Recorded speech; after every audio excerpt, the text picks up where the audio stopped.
Rapplers are fast-moving. Unlike other big rallies, But earlier at about 7 a.m., a group from the Coast Guard. Welcome to #PHVote 2013. Today on Rappler. 100% I can look people in the eye and say, pag may katotohanan yung allegation na I had anything to do with the NGOs of Napoles or any kind of fake NGOs. Senator Cayetano is dragged into the pork barrel scam. He says it's retaliation for criticizing the vice president. She's already damaged goods. Her credibility is shot through and through. So what's the point? She's only going to tell us her own prefabricated story. Senator Miriam Santiago says alleged corruption scam leader Jaene Zaplan is no longer a credible witness. And a suspected hijacking in Bali turns out to be a drunk passenger on a Virgin Australia plane.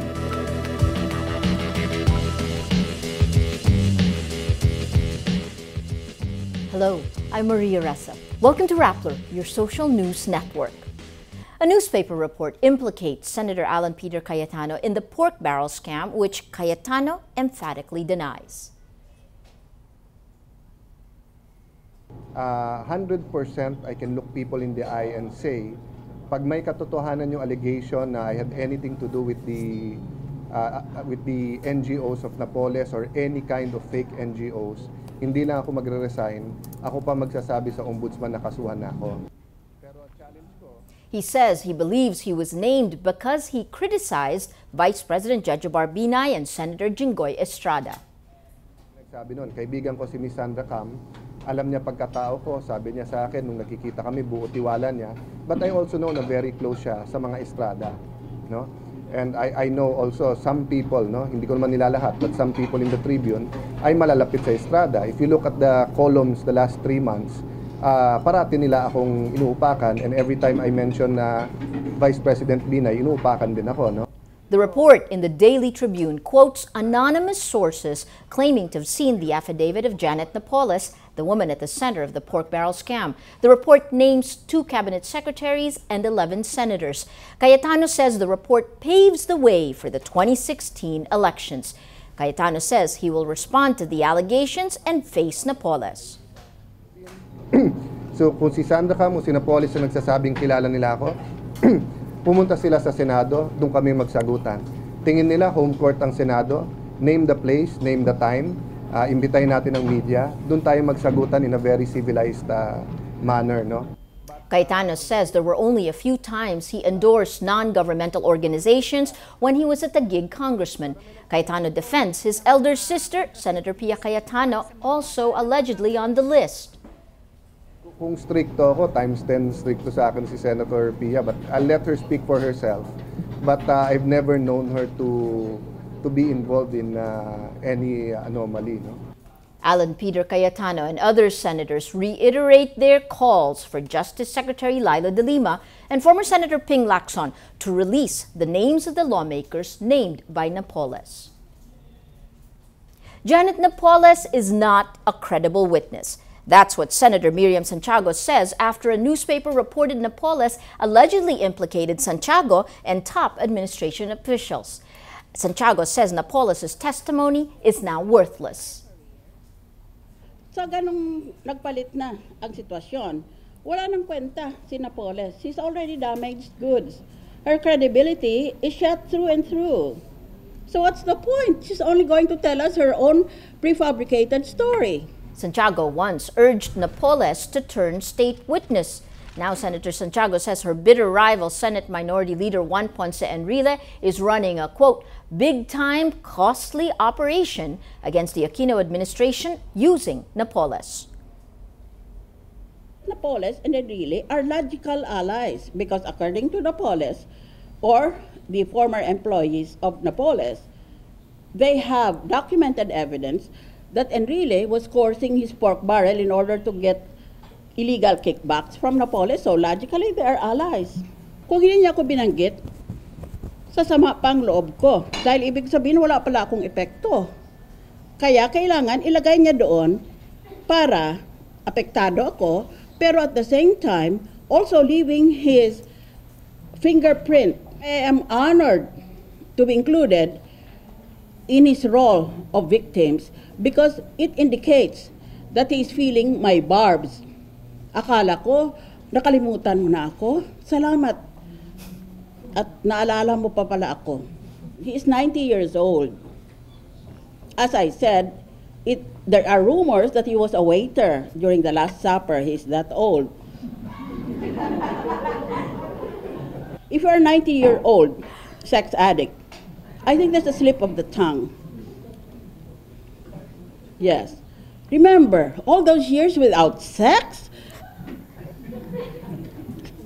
It's a fate worse than death. That's why he's going to throw everything, including the kitchen sink and his drones. Senator Santiago says the Daily Tribune report was his first, quote, drone weapon of war. Calling it a, quote, obscure opposition newspaper, she hits it for, quote, cowardly journalism. She calls the report libelous for failing to name sources and to cite official documents. In past Senate hearings, Santiago said the testimonies of witnesses like self-confessed bagman Ruby Tuazon was strong, direct evidence. The Sandigan Bayan issues a whole departure order Friday against former Chief Justice Renato Corona and former Ilocos Sur Governor Chavit Singson. Corona faces pending perjury charges for discrepancies in his statements of assets, liabilities, and net worth, or his SAL-N, and for violation of the Code of Conduct and Ethical Standards for public officials and employees. The Ombudsman also filed charges against Corona and wife Cristina for allegedly amassing over 130 million pesos in ill-gotten wealth. Singson faces graft charges for alleged misuse of public funds while governor from 1998 to 2001. He allegedly had agreements with Multi-Line Food Processing International Incorporated, authorizing the release of tobacco excise tax revenues amounting to over 24 million pesos or almost $541,000 to unspecified livelihood projects. The Bureau of Immigration chief was given a copy of the orders. Secretary to the Cabinet Rene Almendras says it wasn't easy to resolve an emotional 3-year-old conflict with Hong Kong over the deaths of 8 tourists in a bus hostage siege. The key, he says, was responding to the unique situation of each family, aside from overcoming cultural and geopolitical hurdles. Our President Aquino, was very emphatic when he said, the only true win-win solution is a solution that is acceptable to the family. Therefore, any discussion, any interaction should be in the perspective of prioritizing the families, their situation. But the discussions always went back to the pain, the experience, the trauma for those who survived. Some families could actually not achieve closure. Why? Because there was a sense of struggle. I became very emotional in the meeting with the family. It was started by the Hong Kong government to really be that. Yes. But me personally, I was. Why? Because I studied the circumstance of each of the victims. Yes. I knew who Jason was. I knew who was. I knew who Yik was. I knew what they went through. I knew. Without meeting them, I had to understand, because the biggest challenge was to convince people that we'd had no agenda. Almendras says he's been criticized for deciding to negotiate with Hong Kong. I'm being criticized now for having buttered up to Hong Kong too much, or have given too much, or what. Parang nagpa-api or what. No, hindi naman ganon. Imagine yourself the mother. You lost your husband, you lost 2 children, and the only surviving child you have is now still in therapy, who probably will not be able to live a normal life. How do I go to that mother and say, how dare I go to that mother and say, kalimutan na natin to, or sa patawarin mo na kami? Hindi pwede, di ba? Almendras says the token of solidarity the Philippines offered Hong Kong is not public money. The government did not spend a single peso on compensation. Again, let me repeat, compensation is not the appropriate word. You cannot put value to the life of a person You can never say, I will give you X amount to compensate you for the loss of your loved one. I don't think it's appropriate. Neither is it appropriate in the Chinese culture. That's why we call it a token of solidarity. In Tagalog, abuloy. It was raised through private donations. A substantial amount here, and some people in Hong Kong actually also contributed. Will you disclose the amount? No, I cannot disclose the amount. There is no point in talking about the amount. If I mention an amount, some people will say ang laki, some people will say ang liit. Hong Kong demanded a formal apology, which the Philippines refused to give. Application is a bit bigger than that. Yeah. It's about a whole world. It's about a country saying sorry for a terrorist act or a criminal act in its domain that affected somebody else. It's not just now national sovereignty, it's pride. No, it has nothing to do with pride. It's about the word terrorist and criminal. Almendra speaks about geopolitical power shifts, an increasingly aggressive China, and next week's visit of U.S. President Barack Obama. I'd like to see it as friends visiting friends. They may send certain signals to some friends, but I guess it's an honor for us to be visited by the President of the United States of America. There has been historical affinity between the two. We've fought together. We've gone through challenges together. So I'd like to stick to that. I'd rather. A Virgin Australia plane lands at Bali Airport Friday after a suspected hijacking, which turns out to be a drunk passenger who turned aggressive in the cockpit. National Police spokesman Suhardi Alius said the passenger was arrested. Virgin Australia official Heru Sujatmiko says this is no hijacking, this is a miscommunication. The family of the passengers of sunken South Korean ferry Sewol are furious and frustrated over the pace of recovery operations. A group of irate parents stormed into the office of the South Korean Coast Guard's deputy head on Thursday. The angry relatives accused them of lying about the recovery operation and demand they bring in more resources. The families also demand that all of the bodies be retrieved before the weekend.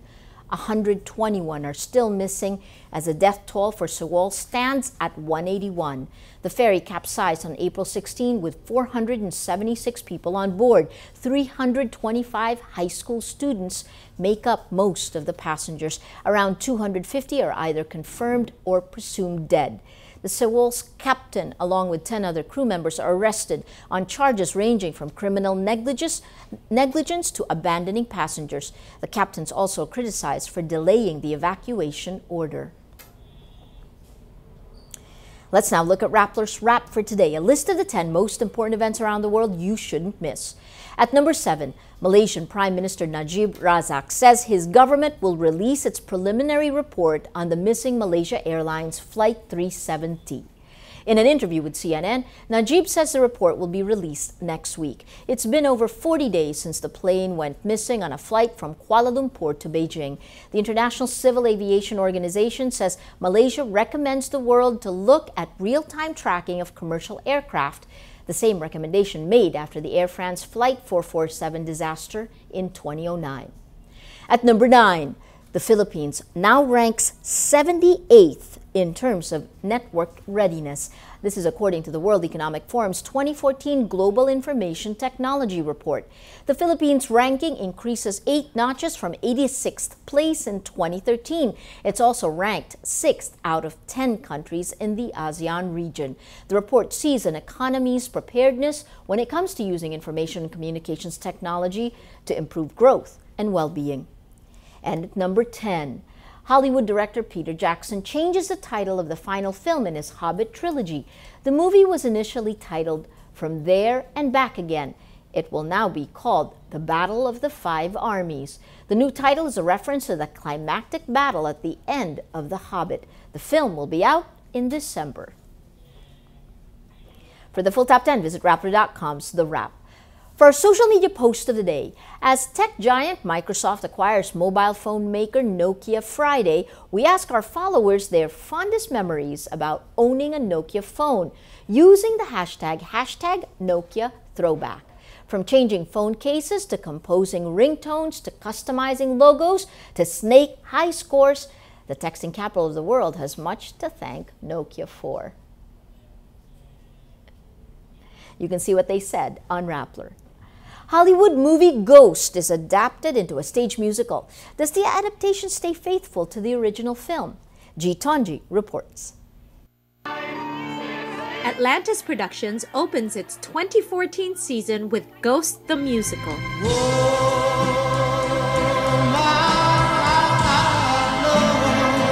Adapted from the 1990 Oscar-winning feature film Ghost, starring Demi Moore and Patrick Swayze, about everlasting love even in the afterlife. The musical features original music by Grammy awardees Dave Stewart and Glenn Ballard. In an exclusive sneak peek, the cast performs Suspend My Belief. Take it from me, everything I've seen, it's stolen my dreams.